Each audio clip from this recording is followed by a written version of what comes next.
பார்த்துங்க எத்தனை மணி வரைக்கும் தூங்காமல் இருக்கலாம். டைமு 10:45 11:40. இது வரைக்கும் பாருங்கள் தூங்கவே இல்லை பாருங்கள்.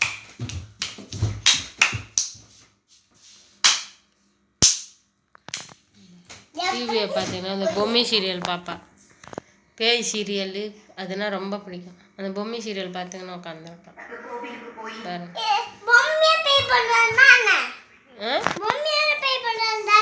அதுக்கு அது பேய் சீரியல் தான் பார்ப்பான்.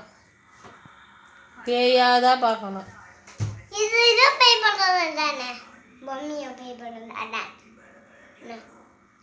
ஸ்கூலுக்கு போகிற ஐடியா இல்லை.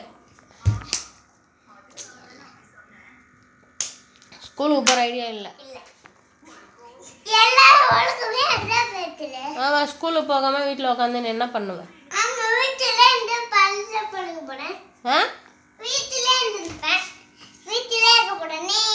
இருப்பேன் வீட்லேயே.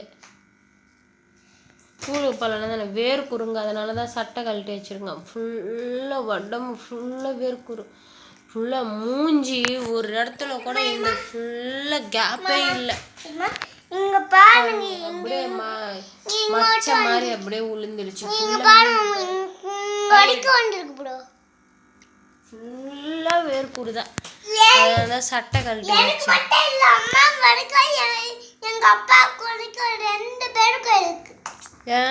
அண்ணல் வேற வீட்டில் ஃபேன் இல்லைன்னா சுத்தமாக இருக்க முடியல.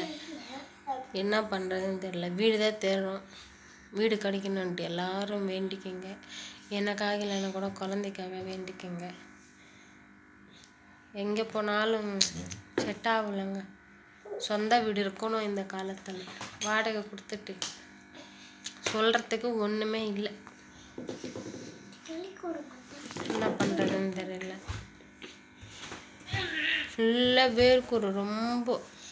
அது நைட்டில் சுத்தமாக ஃபேன் ஓடிக்கிட்டே இருக்கா.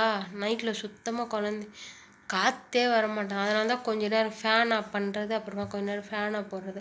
அப்படியே 24 மணி நேரம் ஃபேனே ஓடிக்கிட்டு இருந்துச்சுன்னா இருக்க முடியாது. நம்ம இருக்கிறது வாடகை வீடு. வாடகை வீட்டில் நம்ம ஏசி எடுத்துன்னு வந்து போட முடியுமா? கரண்ட் பில்லாம் என்ன ஆகும் சொல்லுங்கள். ஏசியெல்லாம் போட்டால் கரண்ட் பில்லெல்லாம் 1000 ரூபா 1500 போயிடும். ஏதோ நம்ம சொந்த வீடாக இருந்தால் பரவாயில்ல.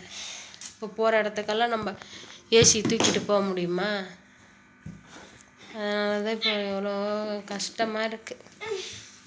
குழந்தை இருக்கிறவங்களாம் ஒரு ஜன்னல் இருக்கிற வீடை பார்த்துக்குங்க. எப்படி இருக்கு? ஃபுல்லாக வேர்க்குரு தான். ஃபுல்லாகவே ரொம்ப கஷ்டமாக இருக்குது. Okay bye. வீடியோ பிடிச்சிருந்தா